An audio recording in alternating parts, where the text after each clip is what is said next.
Hey everyone, Ariel Adams here with aBlogtoWatch. Please subscribe to our videos on YouTube and like this video if you find it useful. This is a review of the 2014 Omega Speedmaster Mark II with the black dial. How many reviews of the Speedmaster Mark II can aBlogtoWatch do? Well, we'll just add another one to the list. Our writer James Stacy did a very similar review of the Speedmaster Mark II, but with the orange and gray dial.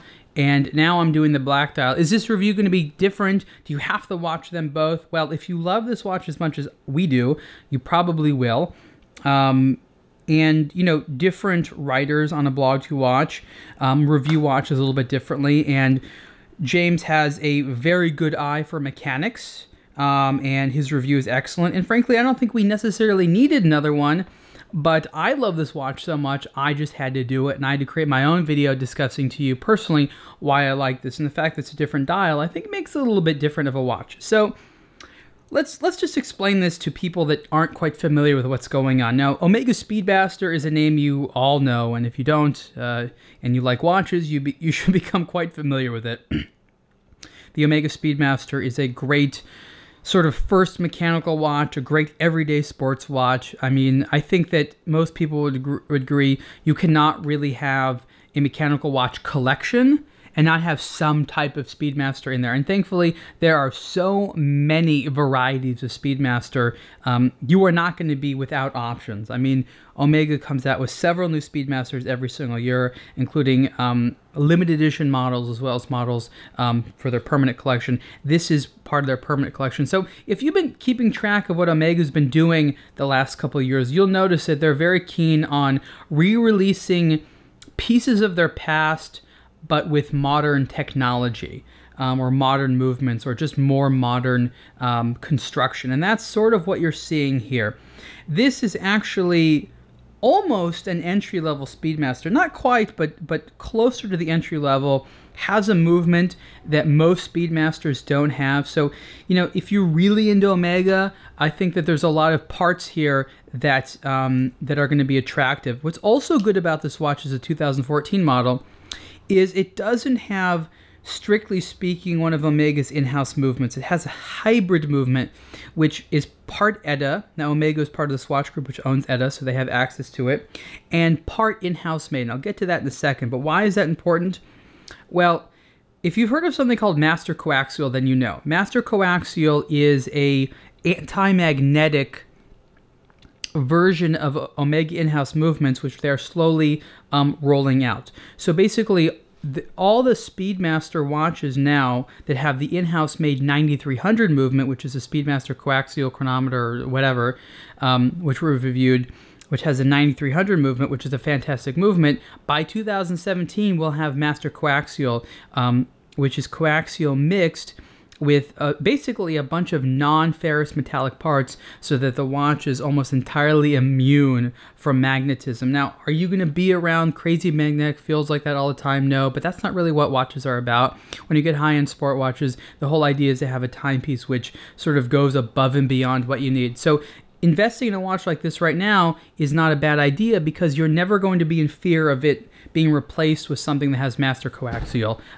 which I think is a big deal. So the movement here is the Omega 3330. That's the 3330. And that movement, I think it's great. Of course, it's an automatic chronograph movement, and what it builds on top of the base ETA is it has a coaxial escapement, so it's very much an Omega in the sense that it has coaxial.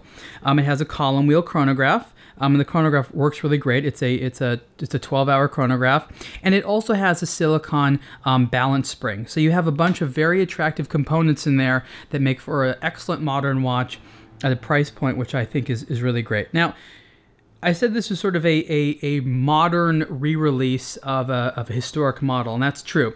After Omega came out with the Speedmaster, which they eventually called the Speedmaster Professional, they decided, hey, you know, we've been doing this round case thing for so long, let's mix it up a little bit with something else. So what they essentially did was create a tonneau case.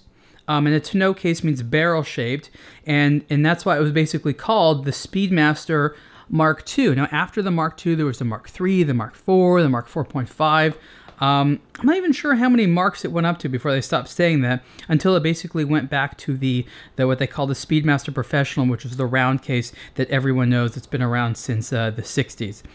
So the re-release of the Mark II is cool because the Mark II is a very popular vintage model, and this looks very, very similar. It's almost identical. If you put side by side to an old Mark II, which we've done, there are of course differences. This one's a little bit larger. Of course, the bracelet's going to be higher quality, better finishing on the case. But overall, it's a very, very similar look. And one of the things that the Mark II is distinguished by was this, this bezel here. So there's a sapphire crystal and there's a lifted tachymeter. And so what they did here is they have the tachymeter lifted. And what's really cool about it is there's luminance underneath that tachymeter scale. So when this glows at night, that whole tachymeter scale glows as well, in addition to the hands and the hour markers, which is really, really cool. For a Speedmaster, this has excellent, excellent lume. You also have the date right there in the subsidiary dial there over 6 o'clock, which is good. The finishing on this case is just great. I love this strip right here, this polished strip. It's brushed. This is very much a classic Speedmaster deployant. And what's great here is that this watch has one of the features that's new for 2014, which is this micro adjust. So they have this on the new Seamaster 300 and also here on the Mark II, where you can push this in and you can get 1 millimeter increments of extra space to open and close the bracelet a little bit, you know, as your wrist expands. And that's just fantastic. The bracelet is incredibly comfortable, doesn't pull your hair, it looks good, nice thin profile deployant there. Just an excellent quality watch overall, and I really don't have enough good things to say about this because this is a type of watch where we easily say, if you want a Speedmaster and you want something that's a little bit different but also really, really awesome, put your money in this. The price is right. Omega there's you know, it's not about drawbacks, but I have nothing to complain about. Usually I have something to complain about. Usually I have some nitpick. I mean, I guess I could say it's expensive, but overall I have nothing to complain about. This is a wonderful re-release of a model which sort of gained a cult status by being cool. It looks nice. One thing I say about this watch is interesting. I call it the ultimate dad watch, and people that know me have heard me say this. And they're like, what does that mean, the ultimate dad watch? And I'll explain that. If you think about who you want your dad to be, or what this sort of archetypal kind of dad is a dad isn't someone who should be showy, but a dad is someone who should have good taste and help you enjoy good things. A dad likes tools, and so this is a quality made tool watch based upon, of course, this very utilitarian lineage of the Speedmaster.